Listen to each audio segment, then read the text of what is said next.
Sa lugar ng Kawayan, Masbate, di umano'y may nagpapakitang white lady. Halo-halo ang mga kasabihang mayroon daw nagpapakitang babaeng nakaputi. Tinatakot daw nito ang mga tao, lalong-lalo na ang mga estudyante.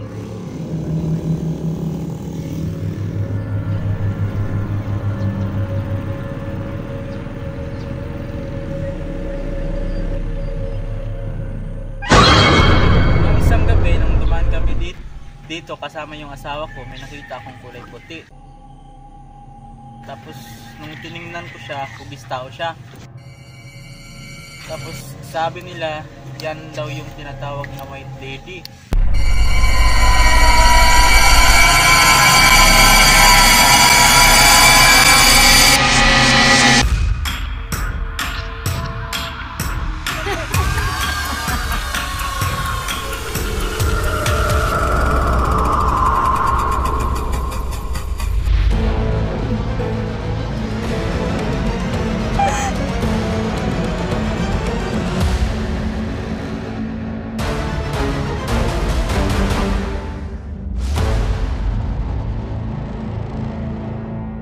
Na-experiencehan ka to nga time is katong gikan ko sa eskwelahan.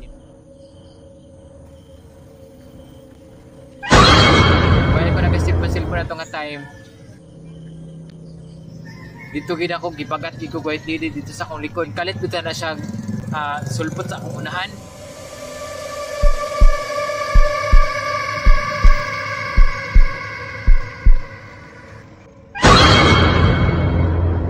Grabe gina akong kuyaway kay nanlimbawt gina akong balibo ato.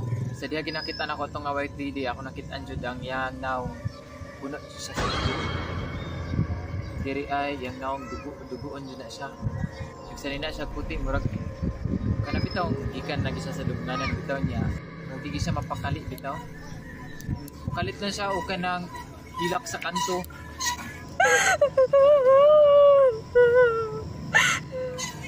Maligisang kita siya. Ang kalsada na ito ay sakop ng Sitio Panorama, sakop ng poblasyon Kawayan, Masbate. Dito yung lugar kung saan sinasabi ng iba na mayroong nagpaparamdam o mayroong nagpapakita kababalaghan sa oras ng gabi. Sa Panorama ay dyan matatagpuan ang Divisimscat Kawayan Campus. Minsan, nagkakaroon ng mga night classes sa mga estudyante. Di umano'y kadalasan natatapos ito ng 9 PM. Kaya ang mga estudyante, minsan umuwi pa sa malalayong lugar, pupunta sa kanilang boarding houses, ay di umano'y may nagpaparamdam sa kanila na isang way. Nagtanong po kami ng mga estudyante, patuloy ang kanilang testimonya tungkol sa babaeng nakaputi.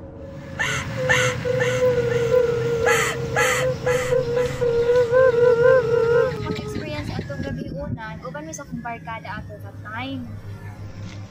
My white lady! My white lady! Ano nangyari dun?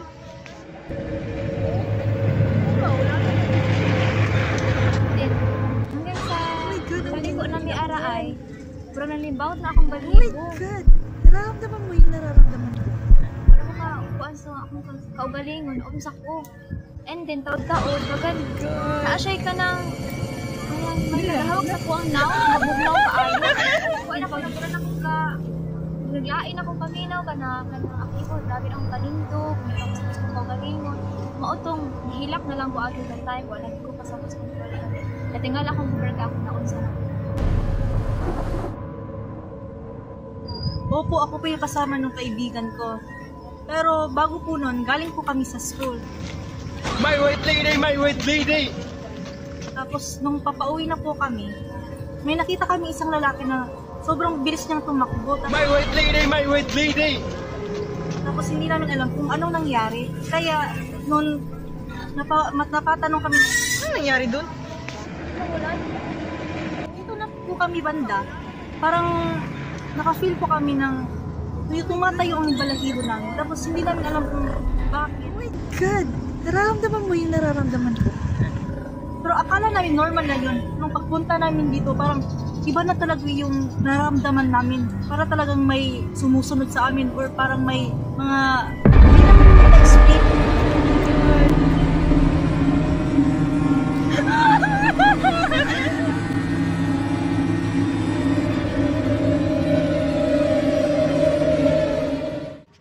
Sino nga ba ang di umano white lady na nagpapakita sa Panorama Road? At bakit madalas sa mga estudyante siya nagpaparamdam? Nerd.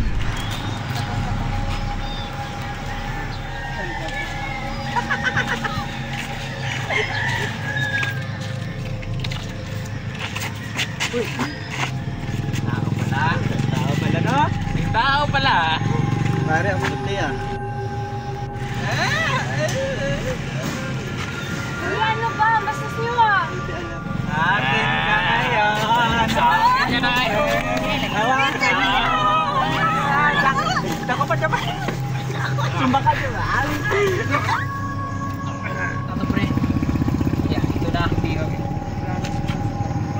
pre. Bigat. Sinasabi kasi nila na dyan daw sa lugar na yan, is may ginahasa daw estudyante na babae nga daw.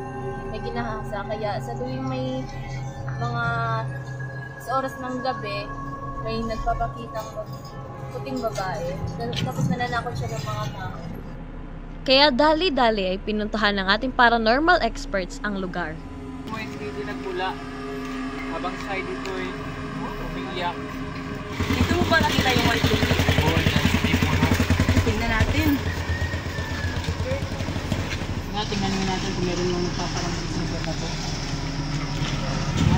Meron lang nagpaparamdam sa lugar na to. Oo na, nakita naman namin. Ito nga bang babae nagpaparamdam dito? Maaari ka ba namin kausapin? Base sa frequency na nakukuha natin, para siyang humingi ng tulong.